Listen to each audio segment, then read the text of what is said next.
একটা মনে পড়ছে, এটা কি কইলে তা এটা সাংঘাতিক বিপদ। ওই যে চিড়িয়াখানাতে এক বেড়ায় গেছে, এক বেডিয়ে মহিলা গেছে চিড়িয়াখানা গিয়া, সেরা বান্দর রে সব করে একটা আম দিছে, এটা দিয়া বান্দর আম দিছে। বেটি তো মনে করছে বান্দরে সে গিয়ে আমটা খাইব, এটা বান্দরে করছে কি তা আমটা আত লইয়া সেরা এটা পিছনের রাস্তার কাছে নিয়ে আবার রাখা দিছে। বেডিয়ে খুব লজ্জা পাইছে, দেখছো কত বেয়াদব বান্দর। তখন ইয়ারে কইছে ওই চিড়িয়াখানার যে গার্ড, হ্যাঁ ডাক দেখো তোমরা বেয়াদব বান্দর রাহো কীর্তেন। কই কিতা কর সাফা, কই যে এই কাম করে বইছে, আমি বান্দর দিছি মুহে খাইতো আম, আর এটা নিয়ে পিছনের রাস্তার মধ্যে ধরে রাখছে। কয় আফা একটা ঘটনা আছে তো। কয় কি ঘটনা? কয় এর আগে একজন একটা আম দিছি, এটা আস্তা মুহ দিয়া লাইছে।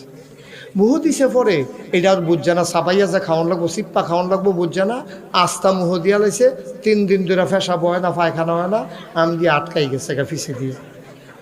পরে ডাক্তার এসে অপারেশন কইরা কাইটটা এরপরে আম বার করছে। ওখান থেকে যে যেটা দেয় এটা হ্যাঁ নিয়া চায়, এটা বারুইব নি, বারুইলে মুহে দিয়া দেয়, আর নইলে আর মুহে দিয়া দেয় না, এটা দিয়ে হালাই রাখে। তো বান্দরে বুঝলো যে যেহেতু আমি পারতাম না, এটা মুহ দিয়া লাভ নাই, কিন্তু আমরা মানুষ হইয়া বুঝলাম না রে, ঠিক কিনা কম যেটা পারতো না এটা মানে আঞ্জা দিয়ে তো এটা বইয়া থাকে। বান্দরে তো বুঝলো এটা, বান্দরে তো যেটা পাই এটাই মুহ দেয় না, আমরা তো নাতানের দল যেটা পাই এটাই মুহ দিয়ে বইয়া থাকি, ঠিক নি রে?